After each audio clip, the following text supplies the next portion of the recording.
Hello and welcome. Bihar evening bulletin देख रहे हैं आप और आपके साथ मैं हूं अनुजा।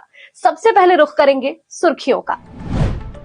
जन अधिकार पार्टी का कांग्रेस में विलय हो गया। पार्टी अध्यक्ष पप्पू यादव ने बेटे सार्थक रंजन के साथ दिल्ली में सदस्यता ग्रहण की। विलय से एक दिन पहले उन्होंने आरजेडी सुप्रीमो लालू यादव से भी मुलाकात की थी। इंडिया गठबंधन की ओर से पप्पू को पूर्णिया से लोकसभा उम्मीदवार बनाया जा सकता है। चिराग पासवान हाजीपुर लोकसभा सीट से एनडीए उम्मीदवार होंगे। केंद्रीय संसदीय बोर्ड की दिल्ली में हुई बैठक के बाद इसका ऐलान किया गया। इस दौरान उन्होंने बुरे वक्त में साथ देने वालों को साथ लेकर चलने की बात कही। एलजेपीआर अध्यक्ष ने साफ कर दिया है कि पार्टी तोड़ने वालों को टिकट नहीं देंगे। कुख्यात अपराधी रहे अशोक महतो ने लोकसभा चुनाव का टिकट पाने के लिए 62 की उम्र में 16 साल छोटी महिला से खरमास में ही शादी कर ली। आरजेडी उनकी पत्नी को मुंगेर से लोकसभा उम्मीदवार बना सकती है। अशोक पर ही web series Khakee the Bihar chapter बनी है।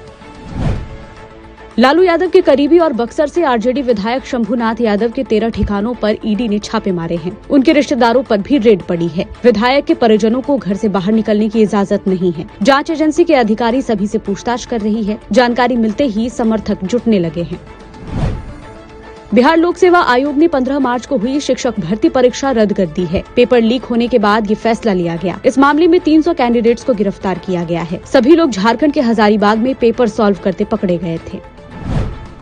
बक्सर में चौसा थर्मल पावर प्लांट के गेट पर पुलिस की किसानों से झड़प हो गई। हालत बिगड़ता देख पुलिस ने लाठीचार्ज कर दिया। बल प्रयोग किए जाने पर गुस्साए किसानों ने एक गाड़ी में आग लगा दी। इस दौरान पथराव भी किया गया। किसान अपनी मांगों को लेकर पिछले 11 दिनों से धरने पर बैठे हैं। बेगूसराय, मुंगेर, सीतामढ़ी और बगहा में झमाझम बारिश। पटना, खगड़िया, गोपालगंज, मधेपुरा, बेतिया, भागलपुर, पूर्णिया में सुबह से रुक रुक कर बूंदाबांदी हुई। मौसम विभाग ने 22 मार्च तक 26 जिलों के लिए येलो अलर्ट जारी किया है। इस दौरान ओले और आकाशीय बिजली गिरने की भी आशंका है। आरजेडी एमएलसी सुनील सिंह ने राष्ट्रीय लोक जनशक्ति पार्टी अध्यक्ष पशुपति पारस को फूका हुआ कारतूस बताया है। उन्होंने कहा इनकी कोई अहमियत नहीं है। बीजेपी ने दूध से मक्खी की तरह निकालकर फेंक दिया।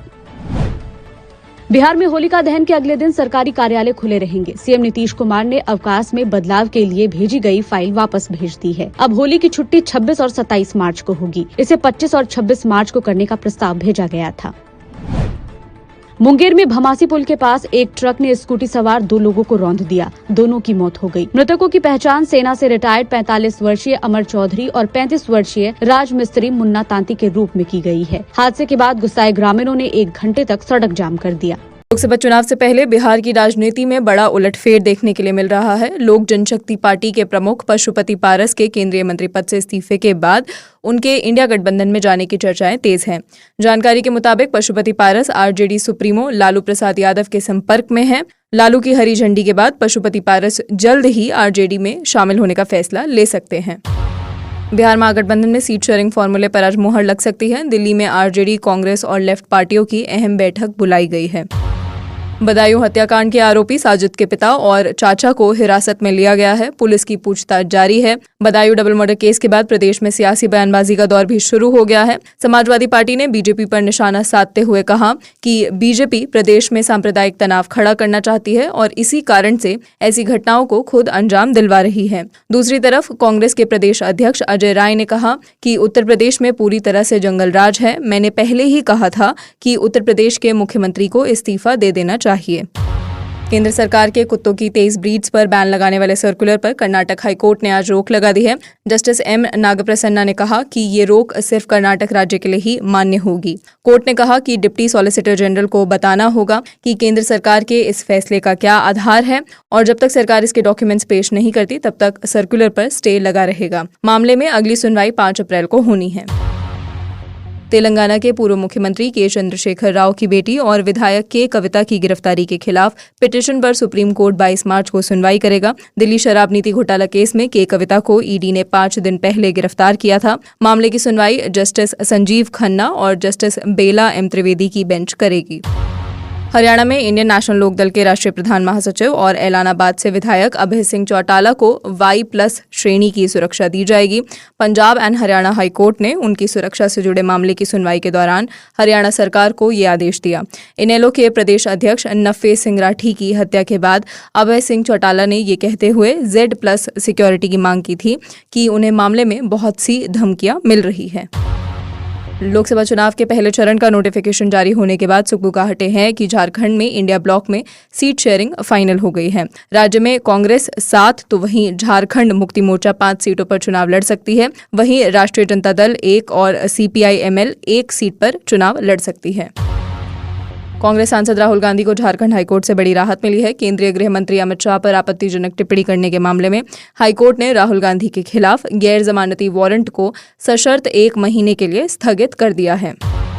Delhi subordinate services selection board ने कुछ समय पहले 600 से ज्यादा अलग अलग पदों के लिए एलिजिबल कैंडिडेट से आवेदन आमंत्रित किए थे। इनके लिए नोटिस कुछ समय पहले ही जारी हुआ था और अब रजिस्ट्रेशन लिंक एक्टिव कर दिया गया है। तो कैंडिडेट्स जो DSSB की इन रैंक्स के लिए आवेदन करना चाहते हों वो ऑफिशियल वेबसाइट पर जाकर फॉर्म भर सकते हैं। अमेरिका में 25 वर्षीय अब्दुल मोहम्मद नाम के भारतीय छात्र के अगवा होने की खबरें सामने आ रही है और ये भी दावा किया जा रहा है कि किडनैपर्स ने हैदराबाद में रह रहे स्टूडेंट के पेरेंट्स से करीब 1 लाख रुपए की मांग की है। साथ ही धमकी दी है कि अगर पैसे नहीं भेजे गए या पुलिस को खबर दी गई तो स्टूडेंट की किडनी बेच दी जाएगी। आपको बता दें कि स्टूडेंट ओहायो के क्वीनलैंड यूनिवर्सिटी में मास्टर्स की पढ़ाई कर रहा था और मई 2023 में अमेरिका गया था। UN की क्लाइमेट रिपोर्ट में 2023 को अब तक का सबसे गर्म साल बताया गया है। ये वर्ल्ड मीटरोलॉजिकल ऑर्गेनाइजेशन ने जारी की है। इसके मुताबिक ग्रीन हाउस गैस बढ़ रही है और इनसे पर्यावरण को बेहद गंभीर खतरा पैदा हो चुका है। इसके अलावा ग्लेशियर तेजी से पिघल रहे हैं और इस रिपोर्ट के नतीजों में साफ तौर पर कहा गया है कि क्लाइमेट से जुड़ी इन्हीं केसेस के चलते धरती के वजूद को खतरा पैदा हो गया है और ये तबाही की कगार पर है। शेयर बाजार में आज तेजी देखने के लिए मिली। सेंसेक्स 89 अंक की तेजी के साथ 72,101 के स्तर पर बंद हुआ। वहीं निफ्टी में भी 21 अंक की तेजी रही। ये 21,839 के स्तर पर बंद हुआ।